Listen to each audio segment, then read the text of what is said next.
Hey guys, so today I just want to take a few minutes to talk about self-care tools. I know Pam and I tend to use a lot of different massage tools and things within our videos, and so today I just wanted to take a few minutes to go over those things. And I'm sure a lot of you are sitting at home wondering, okay, so I'm on quarantine, what do I need? What is essential? And the answer to that is nothing. You can use your own body. You can use things that are lying around the house. You don't actually have to go out and purchase anything if you don't want to. But so what I want to talk about today is kind of what I have lying around and what I think are great kind of essentials for a starter kit. So let's do it. So first one is the foam roller.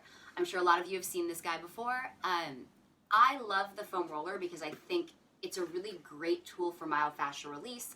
It allows you to warm the fascia, align the fibers, move through some of the restrictions and getting kind of through all of the kind of long parts of the muscle, whereas I think a lot of the other tools are a little more isolated. This can really get into a whole band of muscles at the same time and a whole band of fascia at the same time.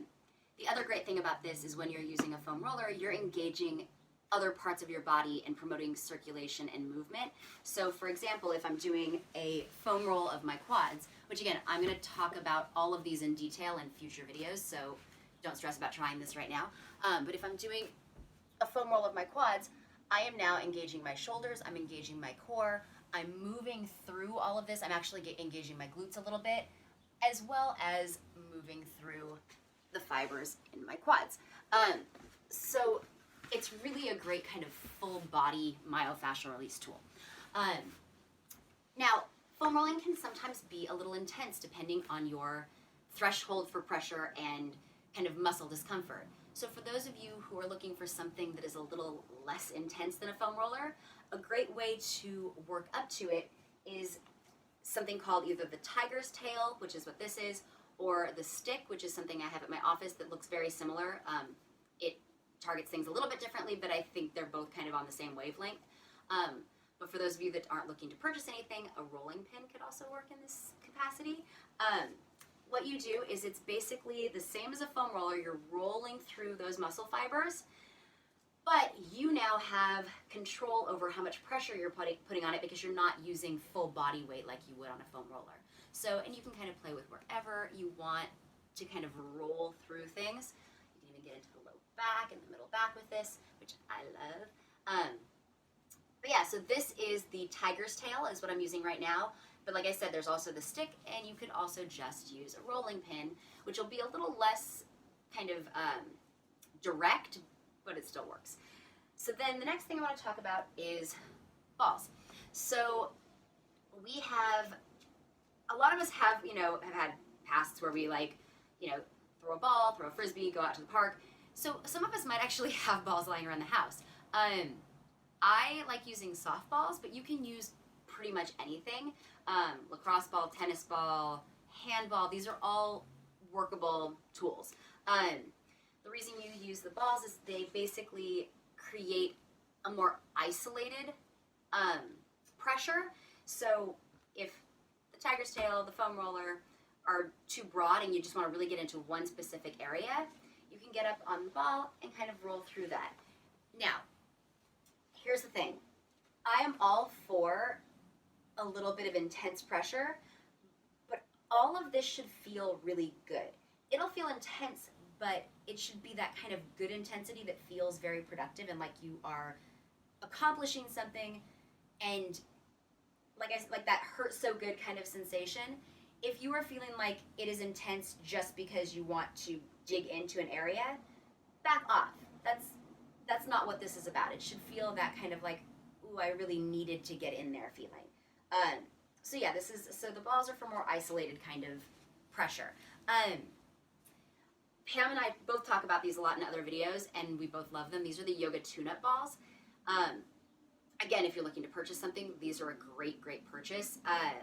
You can use them as the pair, or you can take them out and use them individually. They're a little less dense than like a softball or a baseball or a lacrosse ball, but they're a little more rubbery, but they're still pretty dense. I love to roll my feet on these guys, but you can also, like I said, use them as a pair.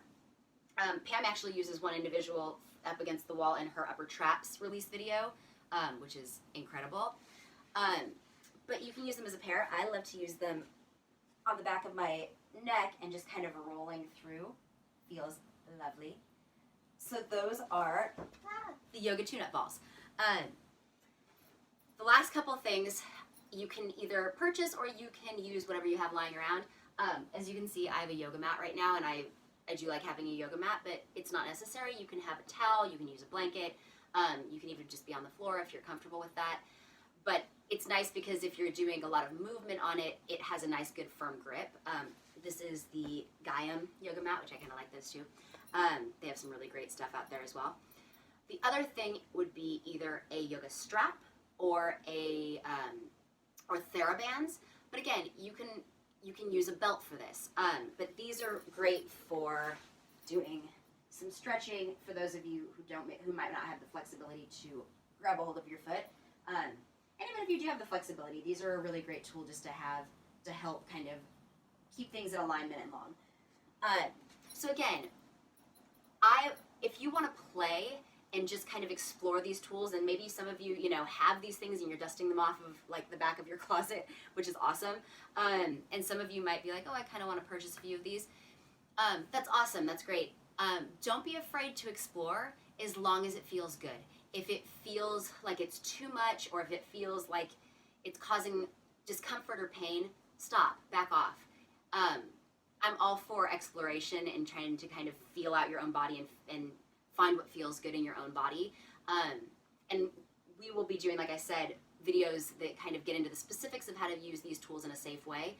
But I'm all for exploring. Just make sure that you're doing it in a pain-free way that just feels good and yummy in your body. So that's my little starter kit. If you have questions or comments, please feel free to do that below. I will put in the description all of the different tools that I've used today. And again, stay tuned for videos on how we like to utilize these tools in the future. All right, guys, until then, be well and have a wonderful, wonderful day.